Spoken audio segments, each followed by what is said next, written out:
start streaming. And now we wait. We should have been in a different appearing room. That's fine.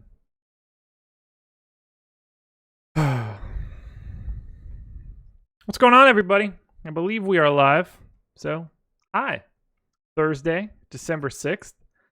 Myself, Eddie Fear, not Chris Baggs, although it says Chris Baggs on the screen because I haven't switched the background. So, boop. Let's change this out here. Well, I was going to live a lifelong dream. Pretend I was Chris Baggs. There we go. There we go. All fixed. I figure everyone should have a chance. Lovely 3-gamer. Blowout potential at 8 o'clock. Blowout potential at 10 o'clock. And then a game of 2 underperforming teams at 10:30. What more could you ask for on this Thursday? Eddie, what's going on? Not a lot. How you doing? Hey, look at it this way. At least we got to come on a little later, which I actually enjoy, because day job and all that stuff going on. Any extra time. To be fair, not a ton of research required for this massive slate. Not so much now.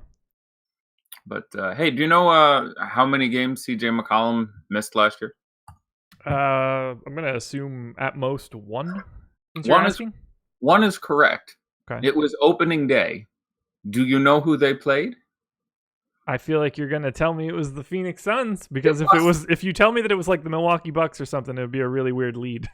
It was, yeah, that would be really odd. No, sorry, it's the Magic. Yeah, that would come off really weird. No, it was the Suns, and they still managed to take care of business. They won by 50, give or take 2. I feel like it was 48 or 52, but they just demolished the Suns, who, by the way, are the only bad team in the West.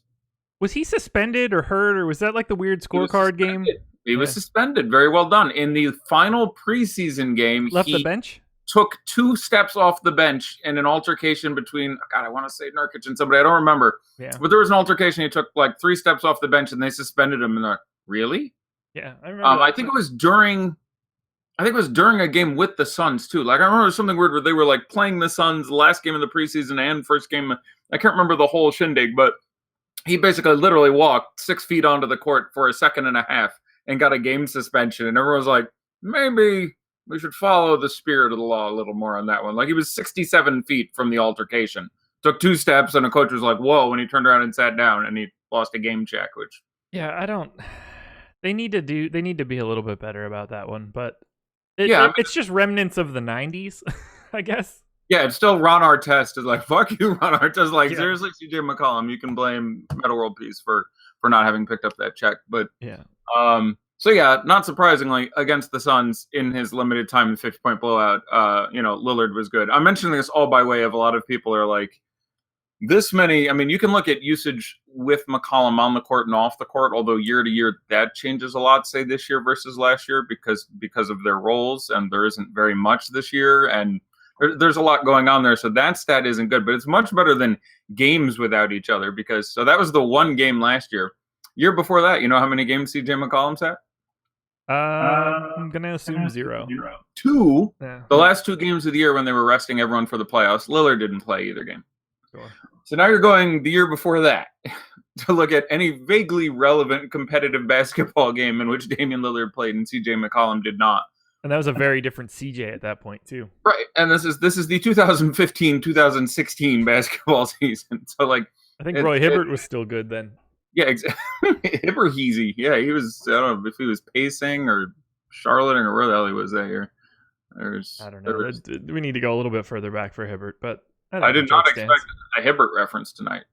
Definitely. That's what this slate brings out, Roy Hibbert references. Roy Hibbert references. Yeah, it's some fugly stuff. So this, by long way of saying, you can kind of ignore any CJ with and without McCollum stats, certainly in the inference of games.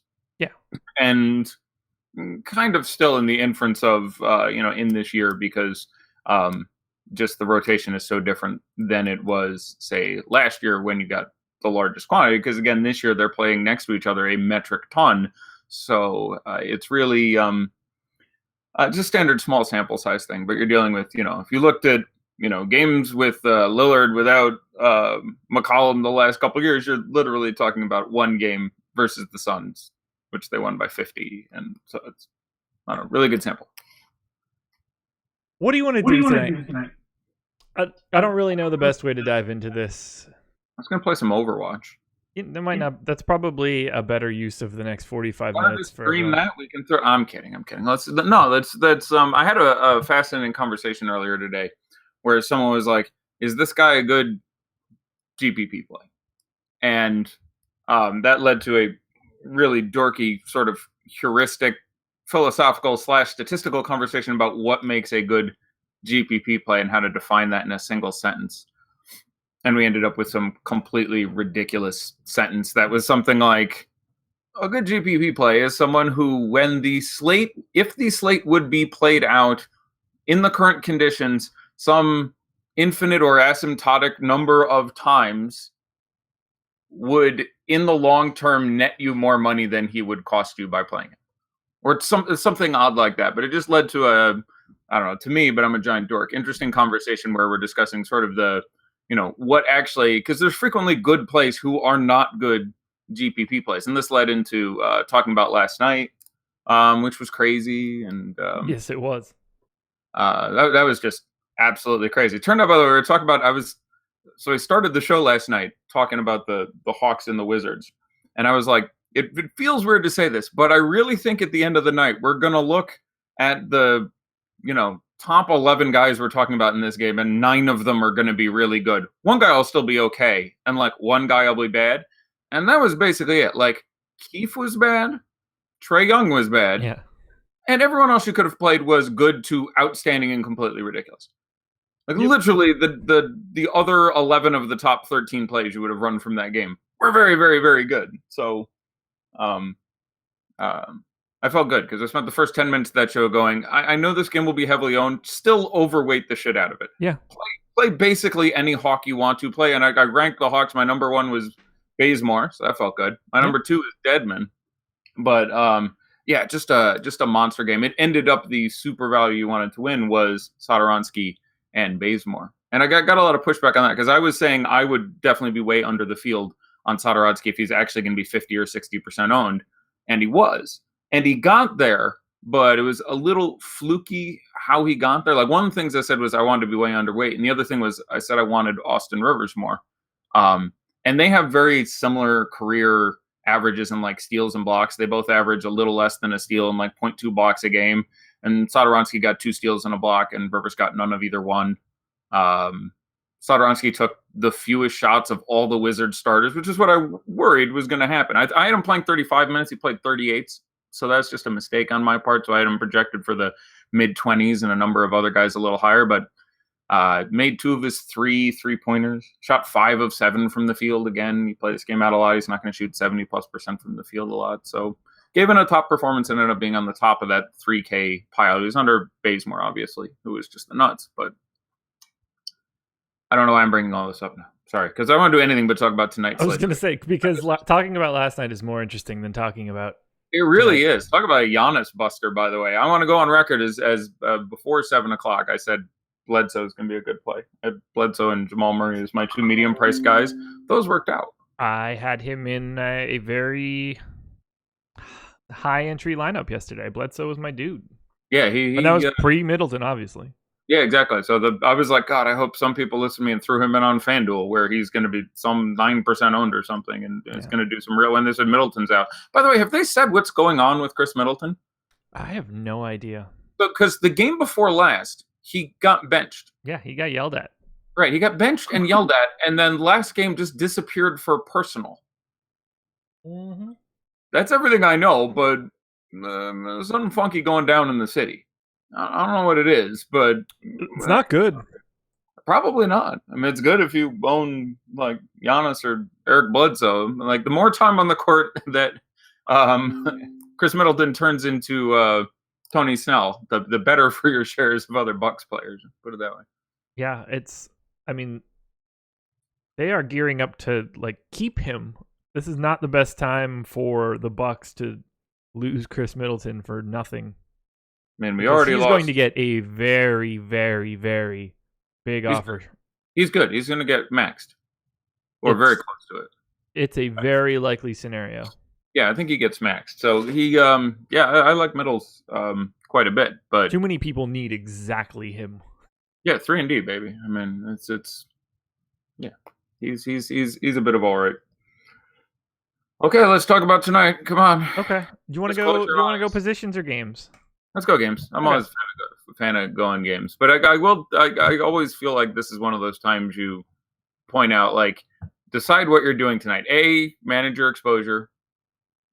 And B, the reason I brought up that whole bullshit pontificating thing I was doing there about, what makes a good GPP plays. There's some really bad plays who are good tournament plays tonight, and there's some really good plays who really aren't that good in tournaments. If you can correctly prognosticate the ownership that we're going to see here. Like, there are guys who are fine plays, but if they're going to be as heavily owned as we expect them to be, or I expect them to be, or you expect them to be, I'm going to want to look other places. So I do want to specifically, address that. All right. Well, what game do you want to start with? Which one do we think is the quote unquote best? That way we give it the most time. Let's do Phoenix and Portland because it has the most ownership. That'll work for me. I assume it has the most ownership. I'll pull up the ownership. Usually it's a safe bet now that CJ's out. Yeah, I'm presuming it's going to be 5 of the top 10 or something. Stupid number of guys in that game. All right. Portland at a 112.5 implied total. The Phoenix Suns, as of right now, the last I entered these lines were about an hour ago. Phoenix 100 on the dot. Just real bad, but also not so shocking. On a short slate, obviously, I have a lot of this game. I think they get crushed. I think they get demolished. Like, this reminds me of the roughly 13-point line we had with Golden State and Cleveland. And that was like a tie game in the third quarter before Golden State ran out and won by 20. Like, this is, I think, something to do with, again, there's a lot of parity in the NBA this year. And I think a lot of these games are getting dropped down by a couple points more than they should. But without Devin Booker, without TJ Warren, this team is, they put up 9 points in the first quarter last game against the Kings. It's the Kings. It's a goddamn track meet. Someone is entering the room. Someone has left the room, but I'm sure that was graphically very interesting for a second. Yeah, I'll handle that. That's my fault. Handle your business. No. So that's 9 points that are coming. They're bad. And no one on the team. Melton was good. I imagine Melton was the only guy who sniffed. I think he got north of 30 fantasy points. I'm pretty sure he's the only guy in the whole team, counting Ayton, counting Josh Jackson, counting a lot of this. So, and I think they get solidly whomped here. Obviously, some of them at price are very interesting in tournaments, even in cash because they cost 4 whatever. But I rarely sports bet. I'm going to strongly consider placing a bet on Portland in this game. I'm really surprised if Phoenix goes into Portland and keeps this game competitive. It's just my 2 cents. I hear you. I can't. It would be really hard for me to believe that Phoenix can stay in this, but I also said the same thing about Golden State and Cleveland yesterday, and Cleveland hung around early, which was not optimal for me and Alec Burks. Yeah, no, it didn't work out. Did not work out. So Nurkic we have as the Uber chalk right now as being on DK, being about half owned. Yeah, that's a lot, but 7,300 is a very nice price point for use of Nurkic tonight. And Ayton don't know nothing about no defense, so no, he does not. Yeah, you'd have to think it can certainly happen. I don't have a strong take on play fade. I think it's a perfectly great play. 50% is obviously a massive amount of ownership. Do what you will. Hard to think he's going to totally embarrass you. Maybe picks up a couple quick fouls on Ayton, and you get some Myers Leonard / Zach Collins business going on in there, making them strong. Like, they're already on the list of plays that are barely on my list of playable guys. But if you think this game blows out, they're on that list on a 3-game slate. Again, you got to decide what you're trying to do tonight. You want to try to pick the one crazy, Gerald Green guy who you're going to get at 3% owned and randomly puts up 28 and breaks the slate open for you, because all the value is pretty sketchy. You're going to have lots of Nick Stauskas, who I do think starts. That I got a text earlier saying, who do you think starts for CJ today? I was like, well, probably Stauskas, because they don't generally mess with rotations. And they'll just keep Evan early, and then Turner will take over in the second half. Yeah, I left on my list of play. I left Gary Trent on my list of playable guys in tournaments. I think I went more towards I believe it's Anthony Simons.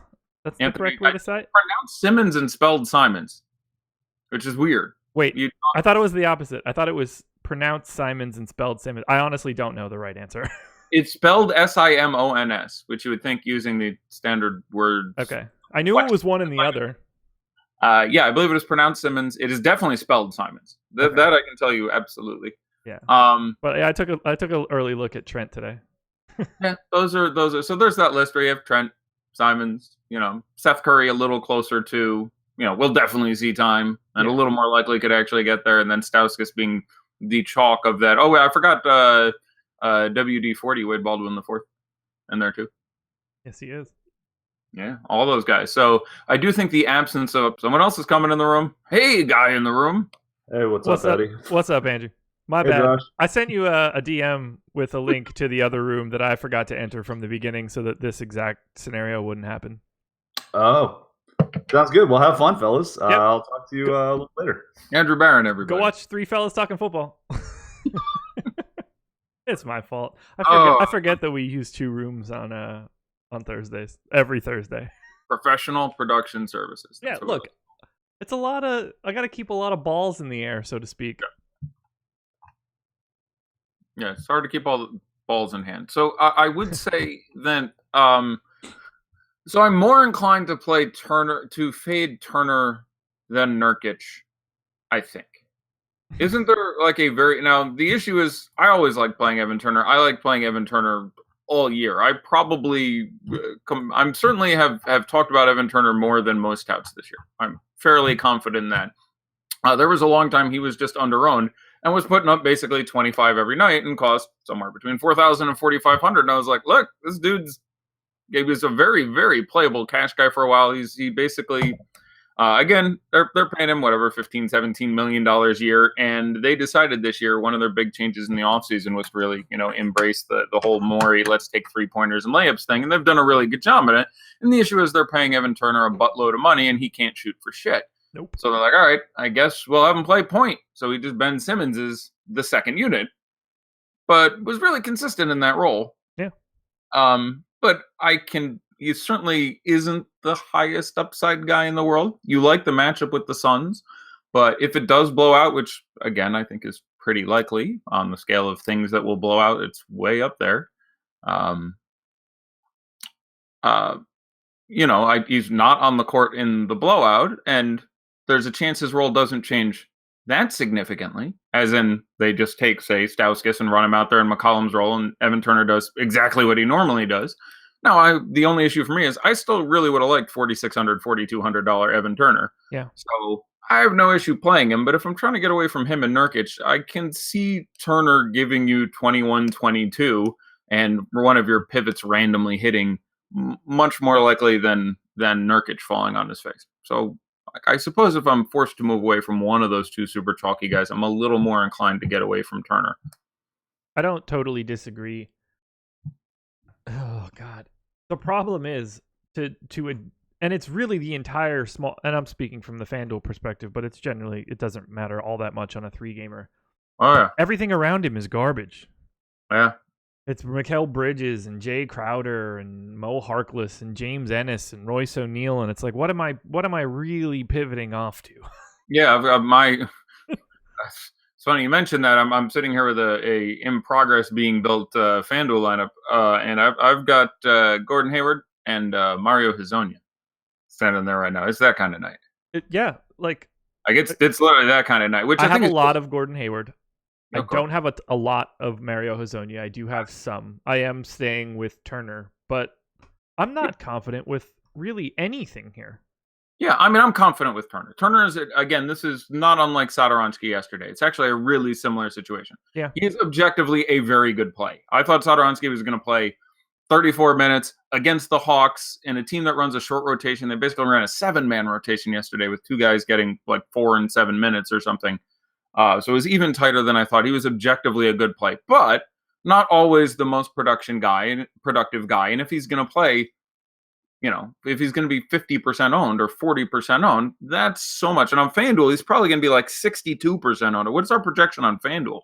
So on DK, it's 40. He's got to be 55 plus on FanDuel. You actually nailed my exposure correctly, 62%. We have him at 52 on FanDuel right now. I'll take the over on that. Like it's really hard to not build into him, but yeah, point being like, and I can see a way that he's not exceptional a good number of times. Like again, Satoransky putting up whatever he did yesterday, 36. That was like a 93rd percentile outcome for him. That was a very, very good game for him. There's any number of ways in which he puts up 19, 22, 24, 26, and it's not that hard to get on top. It's the same thing with Evan Turner. He's probably going to play 27 minutes against the Suns or something, depending on whether or not you blow out here, and you'd have to project him for 29 fantasy points and change in that situation. But a full half the time, you're getting 27, 24, 22, 21. And the odds of him throwing up 50 and destroying your whole evening if you're under on him are fairly light. Yeah. So, chat's sort of talking about that as well right now. But someone said this, and I want to see if you agree. If it's a blowout, Turner will sit for Curry and Stauskas. I don't think that Stauskas will play in the blowout. I think this is the perfect time if they're blowing him out to be playing all of the dudes that we were talking about earlier, the Trents and the blowout, Simmons, you're Simons. playing. I don't think Swanigan is there, but if this game blows out, especially by the margin that I think it will, I think you see Trent, Simons, Collins, Leonard, Guy. Yeah. Curry, I would believe if he is running. Layman, maybe Curry. Yeah. But I don't think if we're right and Stauskas is starting, he's not also playing the blowout. Maybe Wade Baldwin the fourth, but Turner sure as hell won't be in there. I'll tell you that. No, you will not. Yeah, I'm anxious to see. I am nervous about his minutes. I did when I started building when CJ got taken out and I started building out the minutes for the rest of the rotation. I had a hard time just immediately giving Turner a lot more. He had to get 2, 3, 4 more just because you have to fill 36 of CJ's minutes. He plays so much that at some point in time you need to give everybody kind of like an extra one just because. But, yeah, I give Turner an average of 2.5 extra minutes, but again, I would project him for losing about that much because of the likelihood of a blowout. Yeah. Like if you are, and there's certain people who don't project blowouts, which is a perfectly, again, what you do with your projections is up to whatever the hell works for you. Certain people just go, I'm never taking into account a blowout. Yeah. Which is fine. Certain people go, I want the average amount of points this guy will produce and the average amount of minutes he will play. If I think he'd play 30 minutes if the game stays close, I'm going to project him for, I'll say 27 because I think 50% of the time there's a blowout and he only plays 24. I'm obviously simplifying that somewhat, but there's a question as to whether or not you personally downgrade the minutes projection. I don't know if you do. A lot of people just don't do that for process, which is fine. I don't do it, but I handle it through groups. So I'll say, I'll play. If I have this guy, I'll guarantee that I won't have that guy, or at most one of Terry Rozier or Kyrie Irving tonight. So I'll handle it. Yeah. In different ways. And what's funny is I almost, on a slate this short with this much fuckitude, for lack of a better term, I almost don't even want a group. Like I kind of want a lineup that has, and again, talking out of my ass here, like I can really see the best lineup having, I don't know, Evan Turner, Damian Lillard, Rashawn Holmes, and Troy Daniels in it. Because Lillard can get 53 before the game blows out, and the slate is short enough that certainly can be good. And Turner can get 28, and that can certainly be good. And then the game blows out, and you get 20 minutes out of Troy Daniels and Rashawn Holmes, and they both end up being good. Like, normally that does not correlate that well, but there's only so many goddamn players. So if you only build lineups that correlate well, you really can't build that many lineups, or you're really restricting your number of viable lineups. So there's a point when the slate gets X smaller and X shittier. Yeah. That it's kind of like, I almost don't want that rule. Like I want lineups that have Evan Turner and whatever, I don't know, Wade Baldwin the fourth in them if I'm going to play them, just because Turner is on his face an extremely good play. And, if the Baldwin game gets there, all I'm asking for Turner, like Lillard being the worst of those, but it's not hard to imagine Nurkic getting 45 in his 3 quarters and being easily the best center. It's not. So it's a really interesting sort of case study in exactly how you apply those rules. What do you like on the Phoenix side? Nobody. Okay. Like, I'm not saying don't play anybody, but the number of players I like on the Phoenix side is literally zero. This team should be dreadful and woefully ineffective. I mean, from bottom to top, You have Ayton, who isn't even getting his blowout run anymore, which normally would have made me like him, in a position where he can definitely pick up a ton of fouls on a team that's going to struggle to get him the ball effectively. You have Ariza, who I like at price, but I expect to be, owned. Like I really enjoyed taking Trevor Ariza several days earlier this year when he was 4% owned. When I was like, you know what, people are going to take, 38% TJ Warren. I'm going to take 5% on Trevor Ariza. And that hit twice this year. Yeah. Where you got 20x out of Warren and 35 out of Ariza, who can do that and does that about once a week, puts up 35 plus. So in this situation where now it's like, oh, okay, I'm still getting, whatever the ownership's going to be on Trevor Ariza, 24%, I'm guessing, somewhere in that area, depending what site you're on. I'm a little less excited about doing that. Josh Jackson is not very good at playing basketball, and now he's chalky again. And can we not talk about him right now, please? Yeah, exactly. I have him in a pretty healthy dose, and fine. I need like good vibes. I need Tums. No, I need like Tums until the morning because it's really not great. I mean, there's a few guys who would be in the running for worst fantasy week of the year versus expectations, and he'd be close. Because there was that year he was uber chalk on FanDuel, where he was minimum price, starting at power forward every game, and completely shat himself putting in up 8 matchups, like 3 times in a row. You were like, how can you fail at this spot? Like, he's like, okay, he's got whatever, this really good matchup. I remember last year being like, oh, cool, baby, I'm going to get drunk tonight. Everyone else is out. It's just like, wow, he fucked it up again. I remember by like the 4th time in a row he messed that spot up. I'm like, how do you screw this up? All you are is a guy who jacks up shots. It's brutal. How do you? That was just a brutal week. The Eric Gordon week, the first time with the suspension week. Yeah. When Chris Paul was like, all right, Eric Gordon, he was dreadful multiple games in a row in the killer spot. So you have McCall Bridges, who is a rookie and playing like a rookie, in that he's unpolished, and you have Elliot Kobo and D'Anthony Melton, with who the hell knows who's going to... I think Okobo will start at point guard. I'll go on record as saying I think he keeps the start at this point. I agree with you. And then I think Melton plays a massive number of minutes because I think they get smashed again. And that's what happened last time they got smashed again by the goddamn Kings. We're very good. I repeat my earlier sentiment, by the way.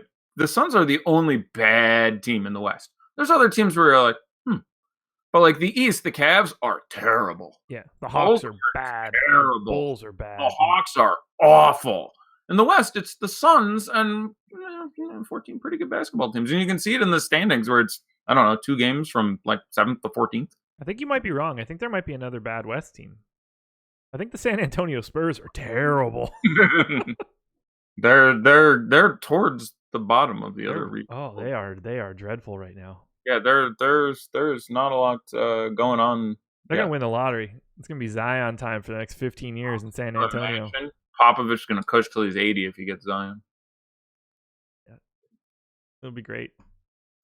So yeah, who do I like for the Suns? Rashawn Holmes deserves a mention because he's been freakishly consistent. Has always been a good point per minute guy when they take the blowout run away from Ayton, with him getting really consistent minutes. But for those of you who aren't tracking the production, he's $4,300 on DK. Here's his fantasy points the last 8 games: 28, 25, 25, 22, 35, 18, 35, 23. I guess the 18 disappoints you on a 3-game slate, but that's 7 out of 8 that makes you feel pretty good. And I like him more in games where I think they're going to get smashed. And again, this is the Suns. They specialize in getting smashed. But so Rashawn Holmes deserves a strong mention. Like if I have to pick one guy, at the beginning of the day right now, you say put a guy in a tournament lineup. I'm going to check our ownership guesses on Okobo and Melton. I have a feeling they're both reasonable. Let's see. Right now we have Okobo 15, Melton 22. I'd probably play Okobo right now, would be my first guy, and then Holmes. But I would have one cheap guy from the Suns in most of my lineups. And again, I alluded to this, and I will actually pull it up so we can take a look here. But that game against the Kings, and again, I cannot state this clearly enough. The Kings is an environment that is conducive to scoring a lot of fantasy points. They play fast, and no team on this slate plays fast. That's true. Every team. Oh, I didn't even think about that. Everybody's in the bottom half of the Yeah, I was league. about to Although say, it like, wouldn't shock me if the Suns, in theory, without Booker and TJ Warren, play fast because That's- they have like a ton of turnovers that turn the pace high. That's a good point. Yeah, so like here's the fantasy points for the Suns in their last game, where I should point out again, they played the Sacramento Kings. Okay? Bridges 25, Ariza 28, Josh Jackson 23, Akobo 12, DeAndre Ayton 26, Troy Daniels 24, who I actually like a fair amount tonight on FanDuel. We can get there in a sec. That's your site. 16 for Jamal Crawford, Rashawn Holmes 27, and DeAnthony Melton 34, on the back of shooting 9 for 12 from the field, 3 of 4 from 3, and picking up a steal. So there's a very real chance no one was going to get 30 fantasy points in this game. And again, that was the Kings at home. Yep. This is the Pacers on the road. This is the Pacers. This is the Trailblazers on the road. So this is, there are a lot of ways that I am not at all worried if my lineup has one Sun in it. I'm probably trying to get one Sun in my lineup. Yeah, I just wish that it wasn't going to be Josh Jackson for me. Vonleh or Knox in a GPP is Vonleh for me by a pretty wide margin. Yeah, it's not. That should not be close. Like that's, there's an ownership question there. I imagine we will have Vonleh somewhere around, I'll throw up a number, 28% owned, and Knox somewhere around 12 or something. I mean, those numbers, probably even less than that on Knox. Yeah, I'll you're just not look. even in the ballpark on Knox. Really? 2. Vonleh 15, Knox 2 is what we have right now. But right, okay. So really, 7-1, whatever. A significant difference between those guys. So Vonleh I consider to be a far better play. It's worth pointing out that while the line there is massive, the Knicks beat the Celtics in Boston already this year. And when they played in New York, the Celtics won by 2. Like, if you sum the score of the 96 minutes the Celtics and the Knicks have been playing this year, the Knicks are up. The Celtics beat them by 2, and they beat the Celtics by, I don't remember, 6 or 8, but they won in Boston. Which is insanity. Which is crazy. It was like the Cavs winning in Philadelphia. I don't think that this line is terribly disproportionate. I do think this is a bad Knicks team. I do think this is a great Celtics team. But if you're asking me which of these blowout games I think stays closer, I massively pick that one. Like, I really think this game could turn into an ultra shit show. I have no reason to believe otherwise. And at least I have some history of this team being able to hang with that one when we talk about Boston and New York. Let's talk about Boston and New York right now. Okay. Because that's where we're at. But I do want to hit on a Thrive prop, and I will do that via this game. Tim Hardaway Jr. Yep. If you want to play Thrive, go to bit.ly/ThriveLBL, which I'm dropping in the chat right now. bit.ly/ThriveLBL. I love these props. It keeps me on point, makes me look at my model and make sure that I'm like in the ballpark of the right stuff. So yep. I've been really enjoying Thrive. Tim Hardaway Jr., 19.5 points tonight. That's real points, not fantasy points. I was going to say 19. I was like, I bet it's going to be 2. As soon as you said Tim Hardaway Jr., I'm like, points, and it's going to be like 19. So it's a good line because it's right exactly where I was sitting thinking. Go ahead.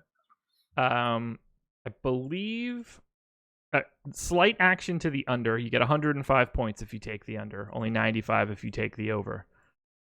Right now, I have him projected for 20.4. So it's very, very close for me with regard because of the balance of points.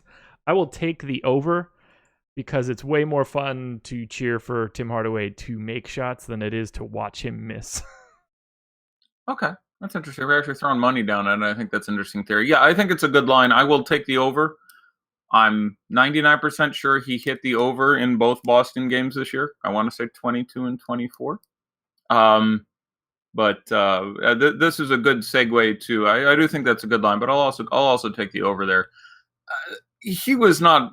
He had basically 30 and 35 fantasy points in those 2 games, and if he scored, say, 40 DK points against the Celtics, I'm pretty sure it'd be the first time he did so in his entire career. Certainly in the last 3 or 4 years. Like, it's a bad spot. I know we don't have him super projected. I know we had him much higher earlier in the day. The first ranks, I looked at him in the 30s. Now he's in the 20s. I think I'd have none. Like, I'm just fading the Tim Hardaway blows up against the Celtics spot.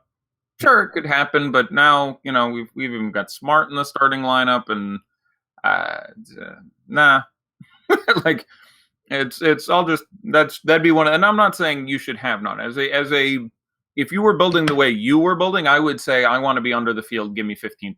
So you're having some exposure of either A, he's great, or B, just everyone else is shit. And especially if we're playing on FanDuel, your options are limited, and you got to play 2 of these guys. So having 0 probably isn't the most workable plan. But for the way I played, I would look at a slate like this, and I would just be like, fuck it, I'm planting a flag.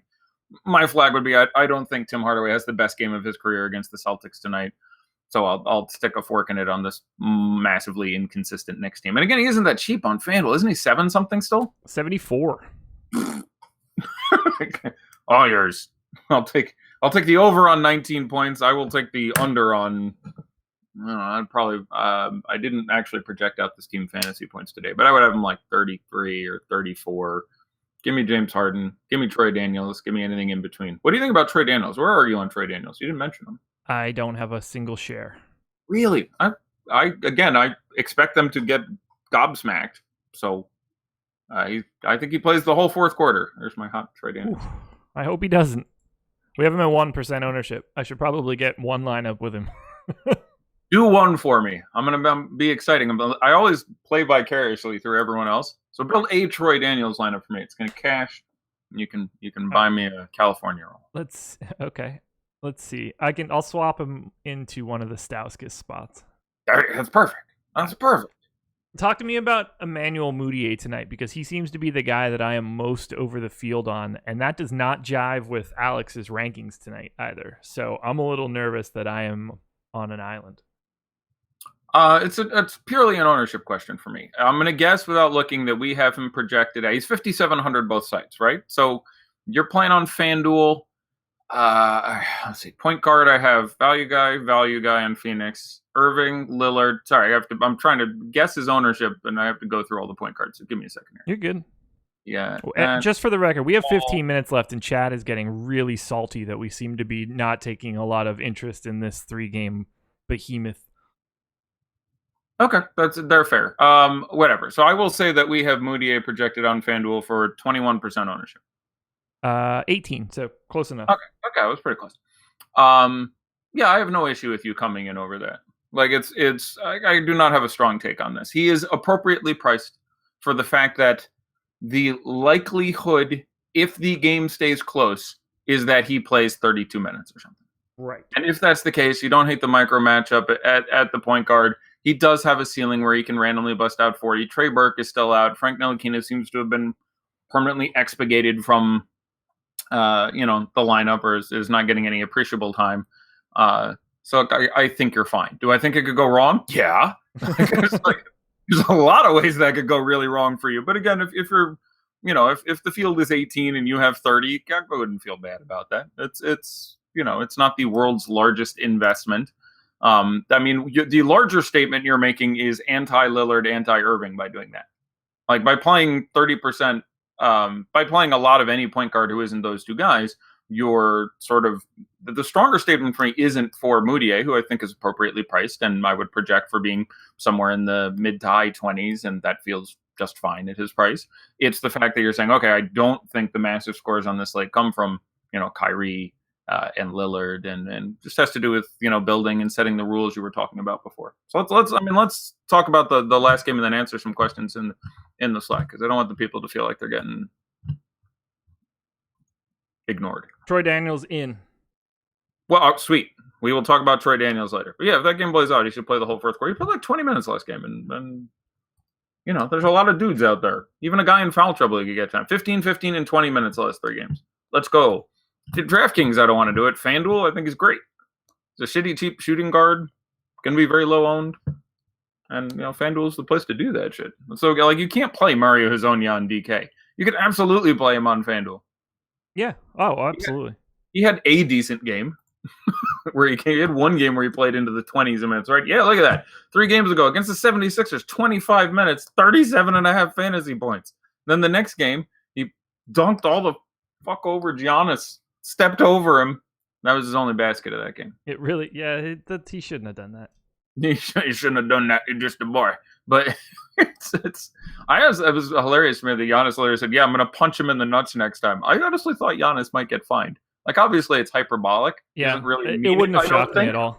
Right, but like I don't think you can say I'm gonna punch another man in the genitals. Like that it has to be close to. I imagine someone at the league office was like, "Are we cool with that? Like, at what point do we draw the line?" If he's like, "Yeah, I'm gonna knife him in the throat in the parking lot," like that's a fine, right? There's a line there somewhere where it's like, "Yeah, I'm gonna tie him up and make him my bitch and put him in the camel clutch." So, at what point is this anyway? Okay, I'm done with my fun. So everyone knows I have a ton of Irving. I'm over the field on Horford. I'm over the field on Tatum. I'm over the field on Hayward. I'm over the field on Smart. Love Boston. Moutier, Vonleh, and some Tim Hardaway is what I'm looking at. Then you should hope that it stays close. And again, I do. Yeah, for Boston again, they played twice this year. Both games were very close. Tatum had one great game and one meh game. He had literally 25 and 45 fantasy points. Horford had one pretty good game, one pretty bad game. Okay, there's.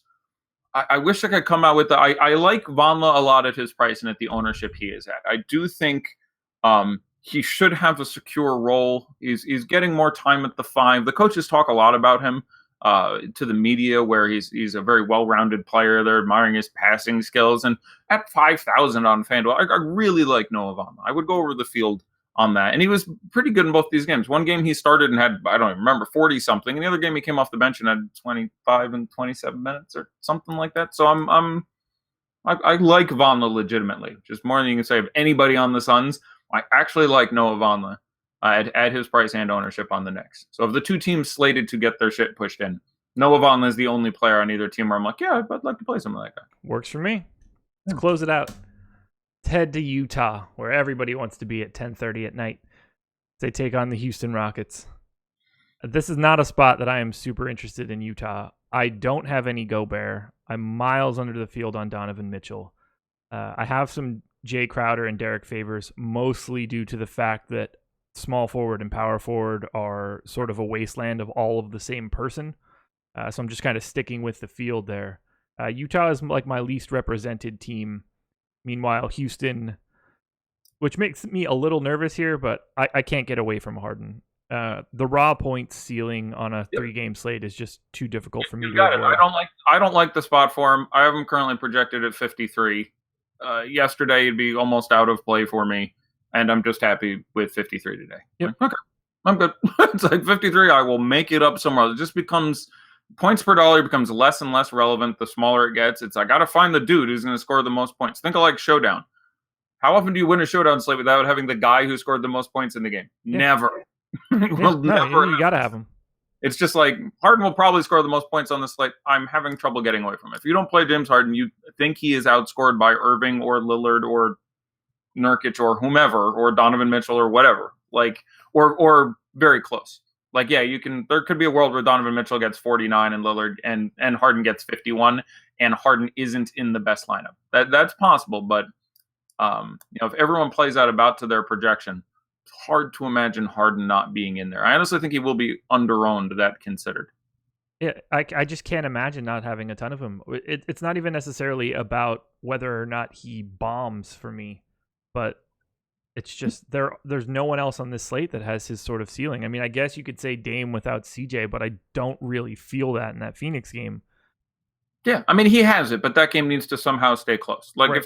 If it's otherwise, his ceiling is 55, 60, whereas Harden, legitimately, this game can stay close and Harden can give you 80. I mean, Harden has, if you look at Harden's game logs versus Utah, going back in the modern iteration of this Rockets team and the modern iteration of this Jazz team, they're all 48, 55, 58, 52, 53, and there's one 80-something burger in there. He threw up one goddamn time. But, yeah, I don't think that's very goddamn likely here. No. I don't like traveling to Utah. Chris Paul is in. Talking about all these, Chris Paul makes sense in tournaments for me at his ownership. Has not looked great, hasn't shot great, but it's a 3-game slate. Yes, Chris Paul can obviously smash the slate for you. Eric Gordon is probably under-owned for where he should be, even with both those guys in. He's just a guy who's going to be 10% owned and can randomly put up 40 in some really weird spots and appears to be healthy now. I have a lot of Eric Gordon. Yeah, I think not a lot, but more than the public. Yeah. He is one of those plays who will almost certainly disappoint you today, and was a very good play. Yes, that's exactly how I feel about playing him. Yeah, there's an 85% chance at the end of the day I'm like, yep, Eric Gordon, shit. But there's, the other 15% feels really good, and that's what I was talking about at the beginning of the day. Is like, what makes a good tournament play? What makes a good GPP play? Eric Gordon is a very good tournament play today. He will most likely disappoint you significantly. Thoughts on Mo Harkless? I think he's the most obvious immediate pivot off chalky Evan Turner. I like him just fine. You're hoping for foul trouble or something to go squirrely, but the game with Turner unavailable last week, he put up 30 minutes, so he is healthy. The only relevance there being he is healthy enough to play 30 minutes. Yeah. The fact that he's normally getting, I think he's been seeing anywhere between like 14 and 23 is based on that's what they want to do with the rotation. But he'd be the guy in there if, Evan Turner twists an ankle or gets 2 fouls in 2 minutes, which certainly not impossible. So I like Harkless quite a bit in tournaments. At his ownership, he is a guy who can get steals and blocks. I like him quite a bit. I'm actually a big fan of Harkless. I'd have no issue. I mean, I don't want 100% Harkless. Your most likely outcome is 18 minutes and 17 fantasy points. But I think it's a very good tournament play. Again, especially on FanDuel where you can still drop it where he's 43. Yeah, I'm anxious to see what the drops look like on a day like today. Yeah, there's all kinds of interesting guys. You can play Zach Collins on FanDuel where he's a power forward. You can play Myers Leonard on FanDuel where he's a power forward. Troy Daniels, another guy I mentioned. Any of the backup guards for Boston. Alonzo Trier. What do you think of Rubio on DK? That's a question that just came in for this game.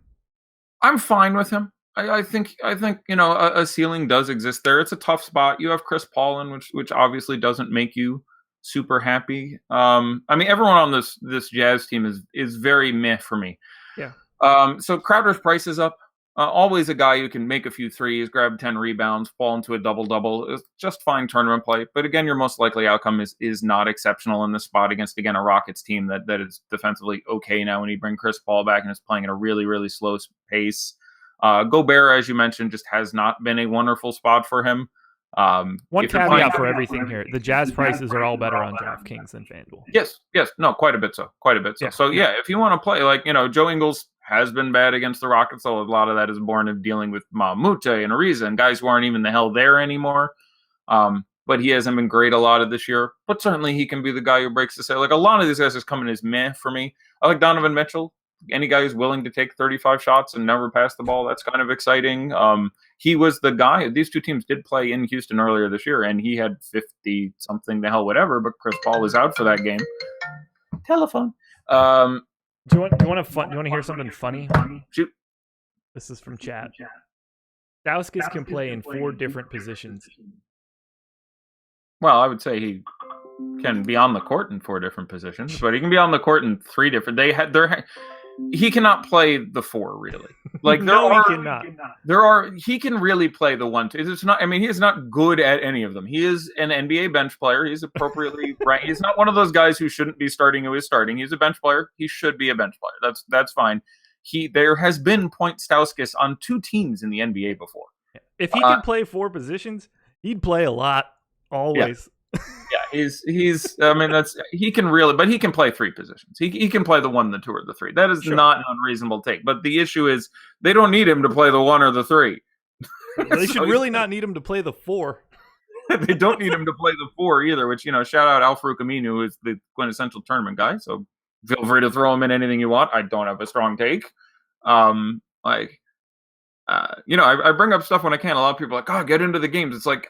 If there are no edges, I can't invent them. If a guy is underpriced, I'll let you know. If he's overpriced, I'll let you know. If it's Al-Farouq Aminu against the Suns in a likely blowout at an appropriate price, what precisely would you like me to say to you?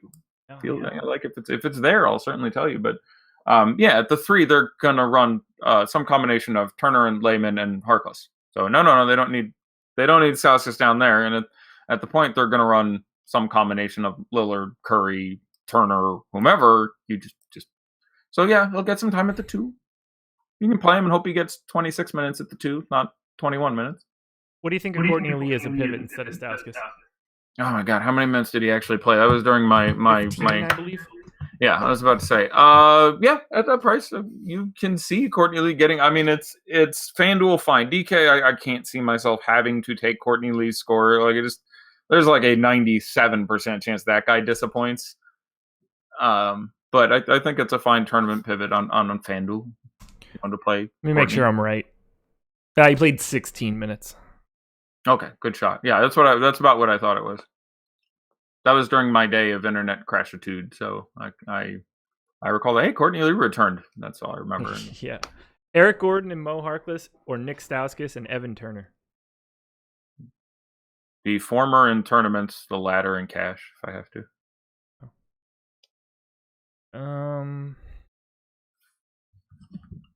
Lillard and Holmes or Harden and Harkless DKGPP. Harden and Harkless. I would agree as well. For alliteration, if nothing else. Yeah, that was the only reason I picked it. Yeah, that's if you don't know what alliteration is, look it up. I was hoping that what you were about to say after if you don't know what alliteration is, like the hook was going to be alliterated. It would be alliterative? Oh, it would have been so good.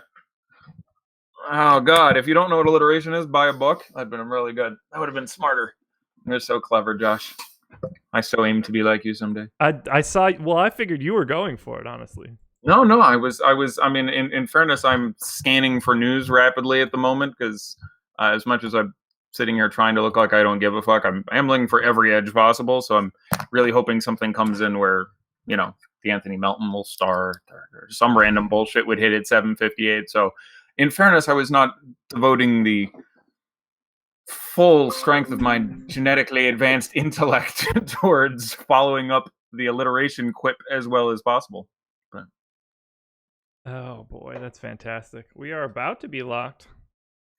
Ownership 8 time. seconds. I put lineups in at like 7:15 and it was just whatever. Didn't have to touch it. Look, it's fun. It is not an advantageous spot. If you told me right now that's like, oh, I feel advantaged over the field right now, I can't see how. Now, there's lots of things that happen that I can't see. Maybe there's edges and corners that I'm unaware of at this moment. You could be advantaged over the field ignoring rake. Oh, I believe that hopefully all of us are, or at least most of us are who are in this conversation. But I'm going to go ahead and assume that most of us aren't. Well, I mean, if we're talking about this particular conversation of you and I and not counting the YouTube chat. I was counting them. No, they're not. Just dumping on the YouTube listeners? Most people aren't. It's they publish the statistics on the websites. No. But you're missing what I'm saying. Maybe I'm misunderstanding you. Right. No, I'm saying that if we take the people watching on YouTube who will guess it's going to be a short night, not a ton of people. Let's assume there's 500 people there. Off the top of my head. And there are a total of 5,000 people playing tonight. I'm saying that those 500 people are, if you ignore the rate, advantaged over the other 4,500. Yes. Oh, I completely agree with you. Better informed than the other. I don't think they can beat the rake. My whole point was, I don't think anyone can beat the rake here based on the present information. I agree with what you just said there. Okay. Yeah, that's all I meant. Yeah. I thought you were just being like, no, not even that. No, I was just saying, like, in general, I mean, the large majority of the DFS community is a non-profitable player. Yeah, which I love to talk about because I want people to have realistic expectations because the absence of that leads to a lot of consternation and a lot of tension between players and touts, players and sites, players. Like, you should understand that if you play NBA every day for a month, 90% of you will be losing. Yeah. And if you play every day for 6 months, 96% of you will be losing. And it's a rough go. And I'm really excited when during the preseason or various other times you get a couple weeks where I think we have more winners than losers, certainly for a day or two, or sometimes in the postseason or the summer league, we certainly demolished it. It's really exciting for me. Like, yeah, I think the chat has actually beaten the rake as a collective over the last 2 weeks. That's my absolute favorite feeling. But I say this often, it's the least sexy slogan in history, but the most honest slogan that a tout site can put out there is, join us. The membership costs some money, and you won't be a winner, but you'll probably lose less and save more than the expense of the membership. Yeah, you'll play longer. Which is true. You'll play wrong. Right, exactly. Like, there are guys who would, if they did nothing and did not sign up for a tout site, lose, pick a number at random, $300 a month. And they sign up for a tout site and lose $100 a month. Yeah. And they feel bad because they're paying a touting site. They're losing $100 a month. But much like physics and time, profit is relative. And saving $200 is no different from making $200. So, no. We had someone earlier say he wonders why people thinks he can be a dick. don't wonder that at all. No, Me or me. you? No, me. Oh, Me. yeah. Yeah, I don't I wonder. didn't I know don't wonder that at all. I'm very aware of why people would think that. Well, originally I thought you were just shitting on the YouTube. No, This no, was like- I was misunderstanding you, and I was just like, no, like I'm pretty confident that like the large majority of everyone that's playing DFS is a non-profitable player. But I do agree with what you said. So sure, I'll look at some ownership real quick on DraftKings. The 400K toe jam, big jam. Looks like it didn't fill. Am I right that this didn't fill? It says this guy's on. It says this guy's. I do not believe this tournament filled. Shit, I wanted to see if there was any overlay in some of those satellites. Yeah. I have a feeling there was if the $400,000 tournament didn't fill. I mean, people had to get a hold of that football game. I mean, whew, how could you not want, as much of that stunning contest as possible? So Yeah, it's amazing that the NFL decided to be like, "Hey NBA, hold my beer." yeah, it's like we've got a shitty slate. Oh yeah.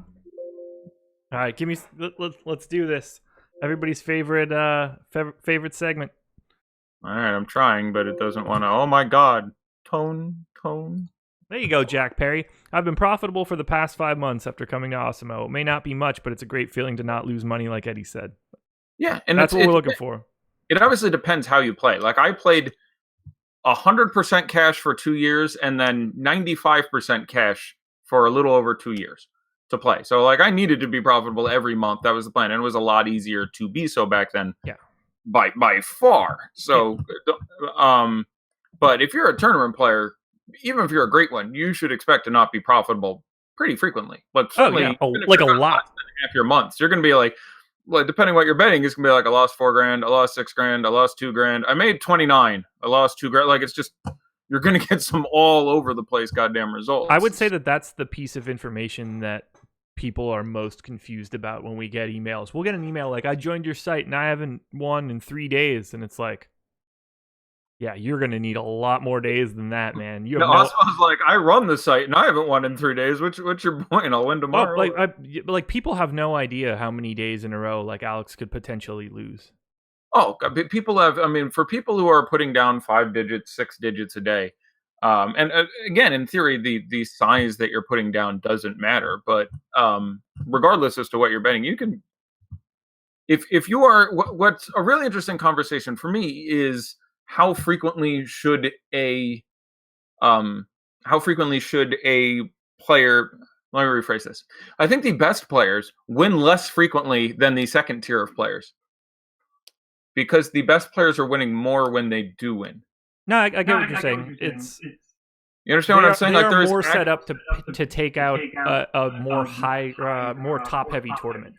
Right. There are people who are, and I think I would have fallen into that second tier as far as tournament players go, because I was using a lot of just my cash lineups in tournaments, and they were good lineups, but the odds of winning a 40,000 entry tournament was pretty unlikely for me, because that was pretty close to the chalk most days. And occasionally the chalk came in, and the few times that I did have giant days were the days that my cash lineup had guys who were 2% owned in cash because there was just a play I was on, other people weren't, which again was much more frequent back in the day, because nowadays there's DFS advice that's at least decent, or at least based on reasonable projection models, from a million places for free to spend money on it. Tout sites, just you can get it everywhere.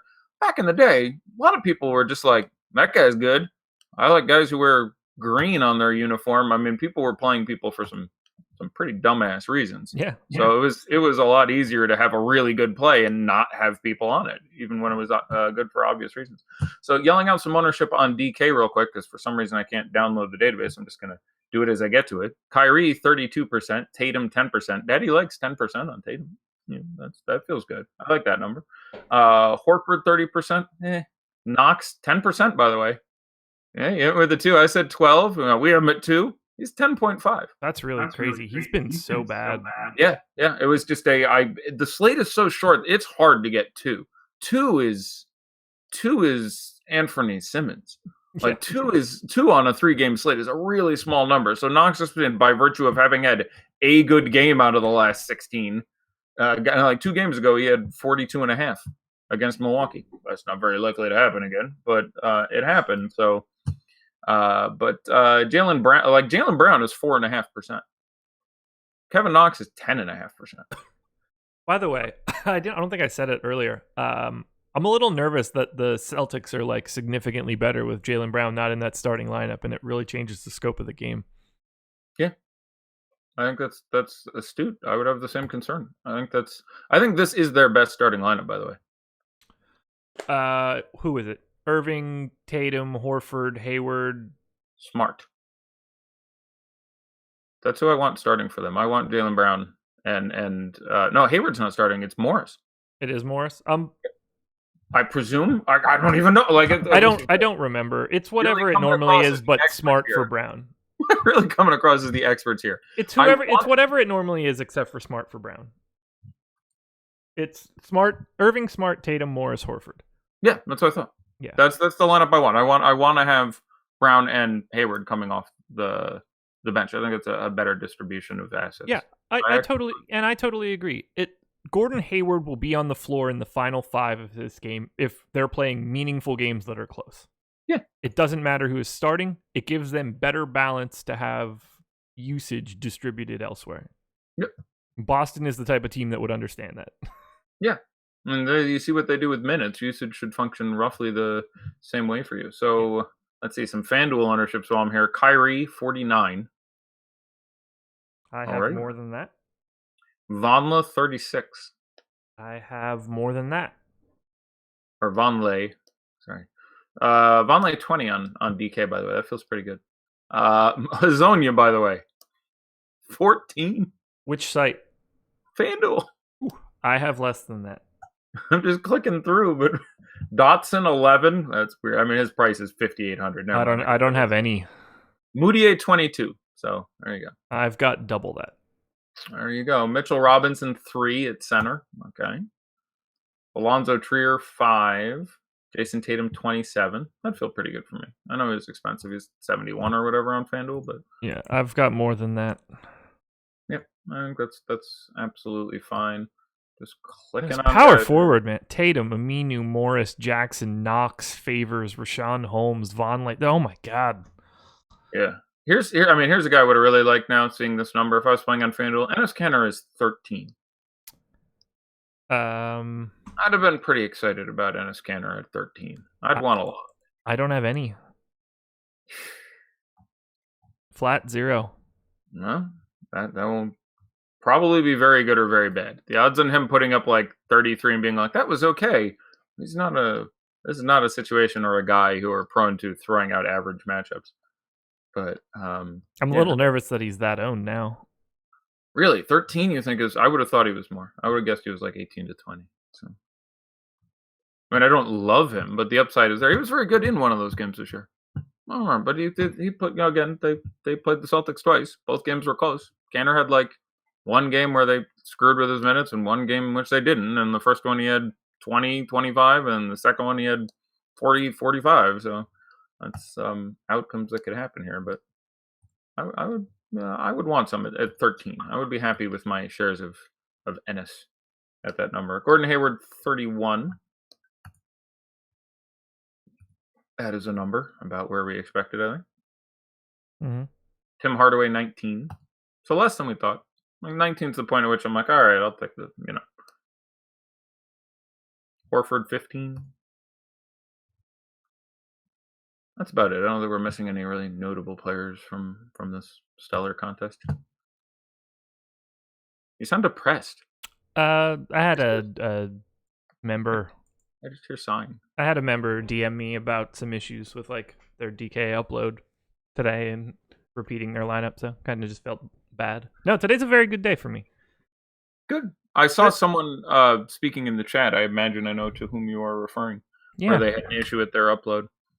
It's interesting because I don't know exactly I'm not going to guess. I don't know exactly how our relationship with Fantasy Cruncher works out or how they handle such instances. But I can certainly imagine being flustered if you've got, X $100 and just all of a sudden this thing you are relying on to work. It's a really tough spot for the company too. Because you obviously want to make it right for your customers. I have no doubt that everyone at Fantasy Cruncher is doing their very best 24/7 to make the best product they can. And it's a great product, and they've been working on it and constantly leading the way with improvements in the MME field for a few years now. They're really good guys. But the problem is you can't say I'll guarantee your investment. Like they can, because just your software breaks one day or something goes wrong one day and you're all of a sudden liable for $7 million. You can't do it. You know what I'm saying? So they can't turn to that guy and go, oh, we see you lost whatever, $387 because your crunch didn't work for some reason, even if they could determine it was their fault per se, and be like, here's your $400. That goes sideways in a big hurry. So it's a really, really tough spot for them. Yeah, so from the screenshots, it's just the CSV file looks fine, but it just repeats the same lineup on DK. I don't know. It seems to be like DK. Right. There's anything that's dealing with, user created add-ons in video gaming or anything. There's always these weird things where, oh God, they updated the software. Give us a while. We've got to figure out how to make our shit work again. It's all broken. So it's tough when you're dealing with significant amounts of real money. I don't know. All right, let's go watch these two blowouts. One blowout, just the Phoenix one. They'll keep this one close again. Go Celtics. You should hope they keep this one close. You're way over the field on the Celtics. You want 4 quarters out of your boys. Go Moutier. Go Noah Vonleh. That's all I got. Get there. Later, everybody. Go play Thrive Fantasy. ThriveFantasy.com.